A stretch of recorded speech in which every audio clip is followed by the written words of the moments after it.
Revelações sobre as tentativas de desenvolver uma nova arma de guerra. Uma tecnologia capaz de controlar o clima e produzir desastres naturais. Mas será que o ser humano seria capaz de comandar as forças da natureza?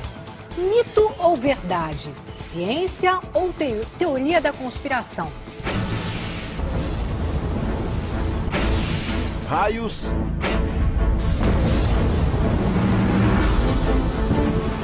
tempestades, furacões e terremotos.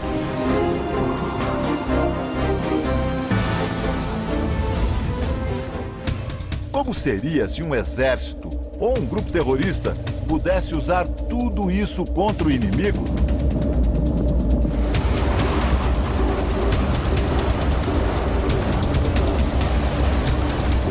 Será que isso já aconteceu?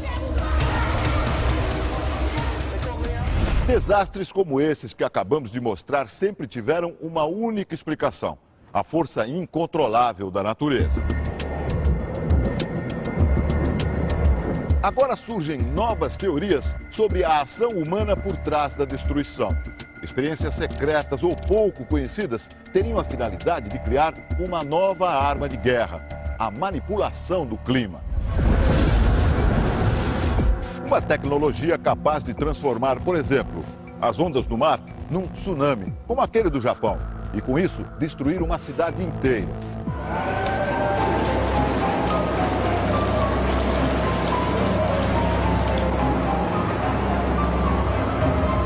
O ser humano quer sempre saber mais, conhecer e controlar a natureza. Usá-la em benefício próprio, para o bem e para o mal.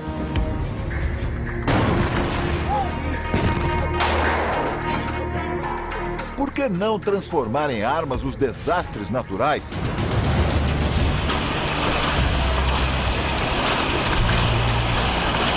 Delírio da imaginação ou possibilidade real?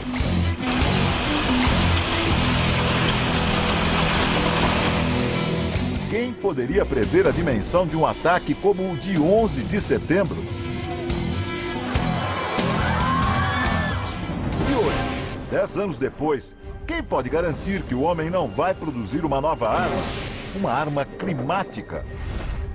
Chuvas, terremotos e ondas manipuladas já são reproduzidos em laboratórios, como aqui, neste tanque de provas da Universidade de São Paulo. Mas será que o ser humano conseguiria fazer isso em proporções reais, maiores, e utilizar essa capacidade como arma de guerra a serviço de nações e até de grupos terroristas? Você vai ver agora indícios perturbadores de que isso já pode ter acontecido. E conhecer as experiências reais de controle das forças da natureza.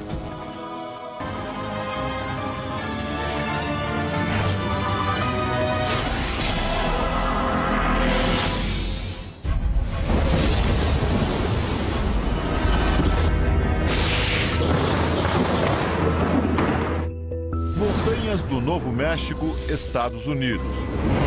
Neste laboratório, um grupo de cientistas tenta aproveitar um dos mais fascinantes fenômenos da natureza: os raios. A ideia é interceptar e direcionar o raio. Os cientistas lançam rumo às nuvens de tempestade um foguete com um cabo fixado ao Sol. Veja o momento exato em que o raio atinge o foguete. Milhões de volts passam pelo cabo e vão direto para o chão. Neste outro laboratório, Greg Ley tenta produzir raios de forma controlada. Ele estuda os efeitos dos raios em aviões, casas e carros para torná-los mais seguros durante as tempestades.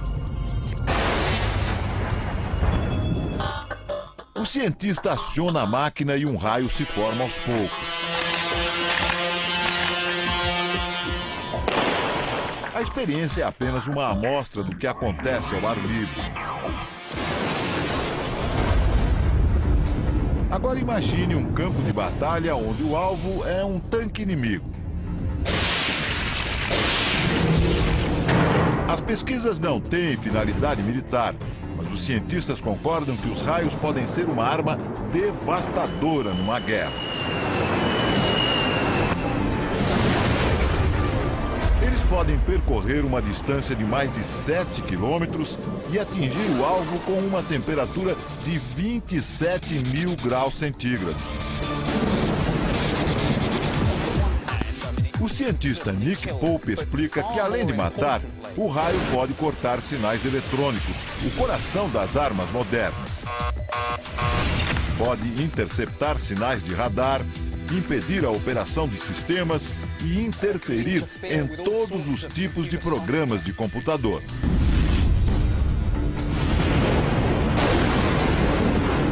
Mas será que o mundo alguma vez já foi atacado por uma arma construída a partir de uma força da natureza? Julho de 1976. Apagões nos sistemas de comunicação do mundo todo ficaram sem explicação. Uma estranha frequência causou interferência em transmissões de rádio, televisão e telefone nos Estados Unidos. Jerry Smith é autor de um livro que trata das armas climáticas. Segundo ele, os cientistas norte-americanos descobriram que o sinal secreto vinha da então União Soviética, o auge da chamada Guerra Fria entre as duas maiores potências mundiais. Fotos de satélite mostram um gigantesco radiotransmissor russo. Dele saíam ondas de extrema baixa frequência rumo à atmosfera sobre os Estados Unidos. O sinal continuou a ser detectado até 1989. Mas por quê? O transmissor soviético funcionava como um grande radar e servia para verificar se havia mísseis americanos a caminho do país. Mas alguns pesquisadores suspeitam que algo mais sinistro estava no ar. No início da década de 80, um relatório do Departamento de Defesa americano dizia que a máquina russa interferia no clima e que teria o poder de alterar o padrão dos ventos no mundo todo. Será que o transmissor foi uma arma secreta entre União Soviética e Estados Unidos? O fato é que, nessa época, algo muito estranho aconteceu. De 1987 a 1992, o estado da Califórnia passou por uma das secas mais dramáticas da história. As lavouras secaram e o gado morreu. O preço dos alimentos subiu vertiginosamente e a população ficou aterrorizada. Os especialistas em clima disseram que a causa foram as altas temperaturas que impediram a entrada de umidade na região. Um fenômeno fora do comum para a Califórnia. Normalmente, os ventos de grande altitude levam a umidade para a costa dos Estados Unidos. As setas indicam que os ventos sopram sempre para o leste. Durante a seca, os ventos mudaram subitamente de direção e se enfraqueceram.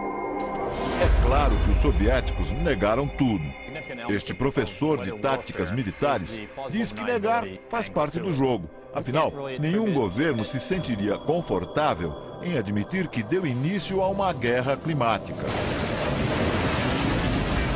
Coincidência ou não, em 92 os Estados Unidos começaram a construir este enorme complexo de antenas no Alasca, como parte do projeto conhecido como HAARP.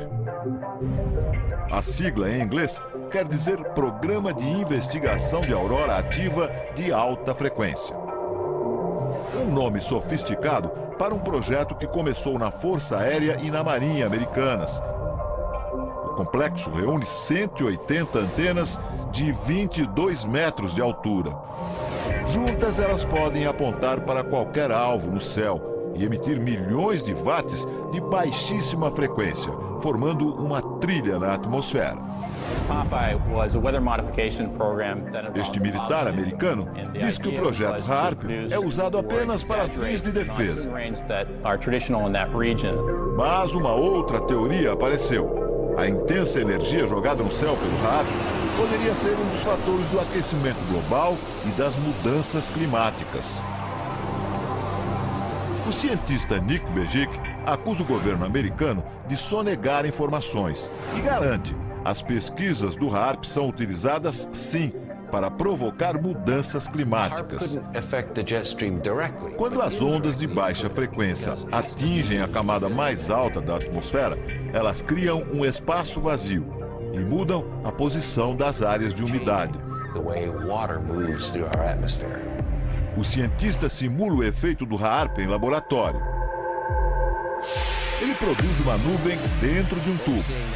Embaixo da nuvem há um transmissor de ondas de baixa frequência extrema. Quando as ondas são emitidas, a nuvem se move para o alto do tubo e leva junto o vapor. O HAARP é apenas um dos transmissores instalados no planeta. Há outros 20 centros de pesquisa semelhantes que funcionam em lugares secretos. Para alguns cientistas, estes transmissores são capazes de alterar o clima em qualquer lugar do mundo. Mudam a direção dos ventos e provocam grandes tempestades ou secas. Até mesmo os furacões poderiam ser provocados. Não há como garantir totalmente que esses equipamentos são usados como arma climática. No entanto, alguns fatos levantam ainda mais suspeitas. Em dezembro de 2001, cientistas da NASA, a Agência Espacial Americana, fizeram uma descoberta. Eles concluíram que vários terremotos aconteceram depois de mudanças climáticas radicais. Será que o HAARP tem alguma ligação com as duas coisas? O Dr. Brooks pesquisa terremotos. Ele trabalhava numa empresa de petróleo e gás e utilizava as mesmas ondas de baixíssima frequência do HAARP para suas pesquisas numa região do Pacífico. Sem querer, ele provocou um terremoto de cerca de 4,5 graus na escala Richter. O cientista mostra como o terremoto aconteceu nessa maquete do local. Um alto-falante produz sons muito graves e faz o solo tremer. Uma rocha que está no alto da coluna se desloca e acontece o terremoto.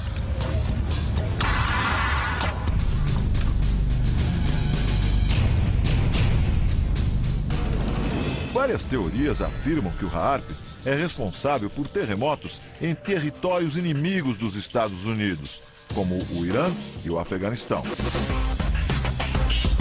Alguns afirmam também que o HAARP está ligado a um estranho fenômeno que ocorre no céu. Nos últimos anos, estranhas formações de nuvens aparecem nos céus do mundo e continuam aparecendo.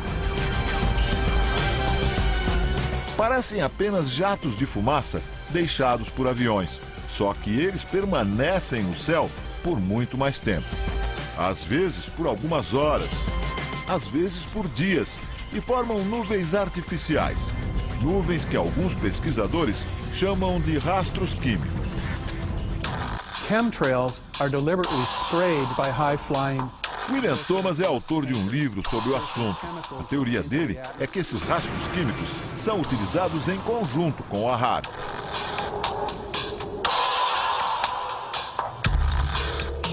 Segundo ele, os rastros químicos secam o ar. E o resultado de uma atmosfera sem umidade é o surgimento de secas. Agora imagine os efeitos disso no campo de batalha, causando longas secas em países inimigos, acabando com os recursos e forçando uma rendição. Na guerra climática, fazer o inverso também é possível. Chuvas devastadoras podem varrer cidades inteiras do mapa. O escritor Jerry Smith diz que os militares fazem pesquisas climáticas desde a metade do século passado.